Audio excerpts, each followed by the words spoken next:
in my opinion, this is my opinion. Go ahead. You wasn't dissing Cash Money, but you were saying, yo, I'm gonna put together my four, and you say these are not the hot boys. Mm-hmm. These are not the hot boys.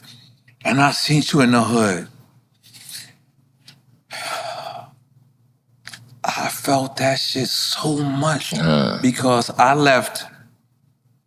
was down with a person named Tragedy. Right. Tragedy was my Birdman. Right. And when I seen you go on your own, oh my God, that shit touched me in a way because I was just like, damn. A lot of us don't understand that we're from the hood and we believe in the person that's putting us on, right? Big facts. Big facts. Big facts. You know what I'm saying? And first and foremost, I just want to say, man, like, you know, Baby and Slim, man, they you know, they saved my life with this music thing. You know what I'm saying? Like, let's make the noise for that.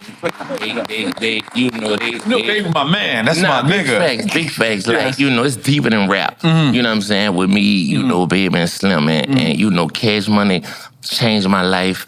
You know, saved my life. And, you know, at the end of the day, you know, we went through what we went through. And, you know, I was young, you know, wild, you know, reckless, you know what I'm saying? I made some mistakes, you know, they made some mistakes, you know, and as we got older, you know, and as we grew, you know, we was able to have a conversation about it and, you know, really understand both sides, you know, perspective of it, you know what I mean? But when I left, you know, they know me, like, I'ma say what's on my mind. But you left you know, and you say stayed in the hood. And not facts because... You walking through with the red shirt on, I'm looking. You know what's crazy? The reason I was able to come back, you know, to the hood like that, and the hood was able to embrace me. Now this is the same hood you're all from? Yeah, all us from uptown, you know, from the 3 to the 13, like all us from the hood. But you know, when we made it, and when we got the, you know, the $30 million deal, and you know, when we was on MTV and BET, and you know, doing the world tours and Jabot jeans everywhere, Reeboks everywhere, big facts. Like, I never forgot where I came from. You know what I mean? The same dude I was, you know, when I had $1,000. You know what I'm saying? Was the same dude I was when I got my first $1 million.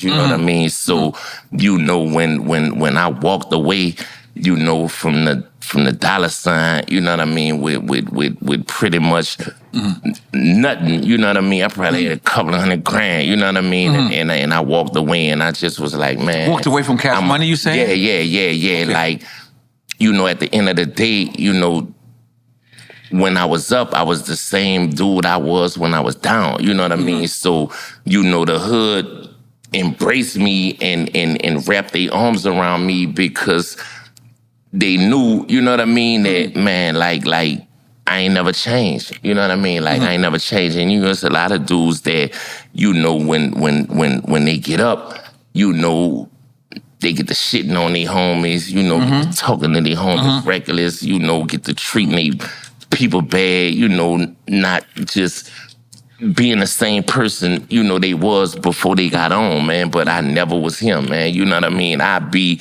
you know, in the barbershop on the block, you know, watching, you know, 106 and Park and seeing, you know what I'm saying? The videos come, like, I you know what I'm saying? I hit the Benzes and, you know, all the whips and all that, you know, I leave off tour and come post up, you know, on the block, you know, just chilling because that's where, you know, I felt comfortable at, man. So, you know, it wasn't nothing, man, for the hood to, you know, just wrap their arms around me, man, because at the end of the day, when I was up, I ain't never forgot, you know, where I came from. He's the same person. Now let me ask you, because here's one of the parts of the story when I'm looking, and I always thought No Limit and Cash Money was like Bloods and Crips, right? I'm from New York, so you gotta actually let me get away with this, right? Nah, facts, you gotta let me get it because I'm outside of looking in. Facts.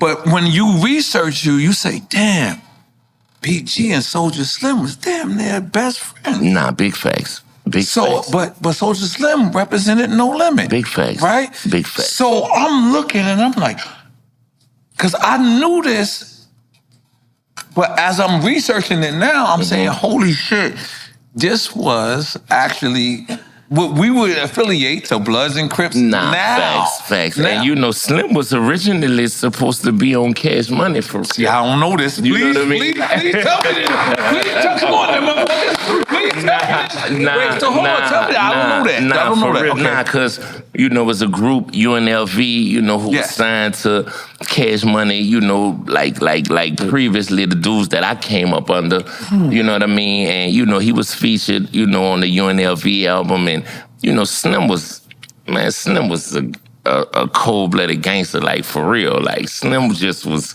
you know, different. Like, you know. Are we talking Calio, Magnolia? Slim Magnolia to the bone. Okay, You know what I mean? okay. Slim from the Magnolia Projects. Okay. You know what I mean? You know, he started, you know, on the Parkway with KLC. You know what I mean? With the producer. The producer. Absolutely. Yeah, facts. And yeah, man, Slim, but Slim had 1 foot in and 1 foot out. You know what I mean? So, you know, I don't think. I don't think you ever talked about this. Nah, man. But back then, like I said, we was just young niggas. You know what I'm saying? We was wildin'. I don't even think we had realized, you know, how much, you know, rap and music, you know, could change our lives. Like, we just was doing it for the love of the music at the time, you know what I mean? And just doing it for the city, you know, representing, you know, where we came from, representing our hoods, representing our wars and things of that nature. But, you know, Slim was going back and forth to jail for carjackings and, you know, attempted murders, armed robberies. You know what I'm saying? Like, all type of shit. Like, so, you know, finally, you know, when Slim, I think Slim had caught his last Joes, you know what I mean? And he came home and, you know, KLC, you know what I'm saying, pulled him under his wing and, you know, No Limit was, you know what I mean? At the top of the game. Was producing for No Limit? Yeah, he was producing for No Limit. Nah, Here's my next question. Absolutely. Soulja Slim also had his ties to C Murder. Nah, facts. That came from when he went to No Limit, facts. Okay, facts. So how was you and C Murder's relationship? Because, I mean, I'm an outsider looking in, so I'm asking this out of ignorance. Me and C Murder relationship came through Slim. That's you know crazy. what I mean? Like, you know, crazy connection. Me and Slim. Because as a fan, I want to know this. I'm asking this as a fan. I'm sorry. Yeah, facts. Me and C Murder relationship, you know, pretty much came through Slim. You know what I'm saying? You know, after Slim was murdered, you know what I mean, and I understood and respected, you know, the relationship that Slim and C had, and then C ended up falling on his murder charge, and, you know, he reached out to me, you know, to get on the record. Oh, y'all done heard of me?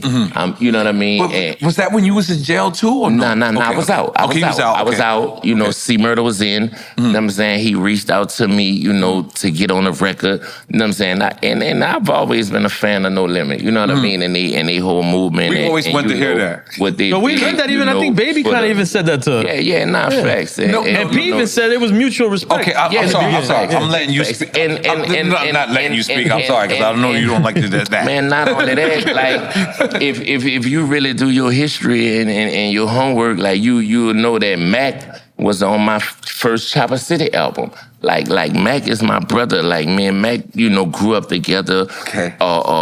Mia X is like a, you know, big sister to me. Like, you know, we go back 25 years, you know what I'm saying, Fiend, you know, we used to live like a block away from each other, you know, when I was in elementary school. Like, you know, I got ties to a bunch of artists, you know, on No Limit. Like, I mean, the city's small. It's kind of big, but it's small. See, the city's small to y'all, but to us, when we see Calio, we see Magnolia, we thinking this man, is... listen, all that's in like a 4-5 block radius, man. Damn. You know what I'm saying? That. You got the Calio right here, Magnolia right here, Milfamine right here, 13 wall right here, and then the 17 wall like right back here. So, and it's all uptown, but man, all that shit 5-10 minutes away from each other.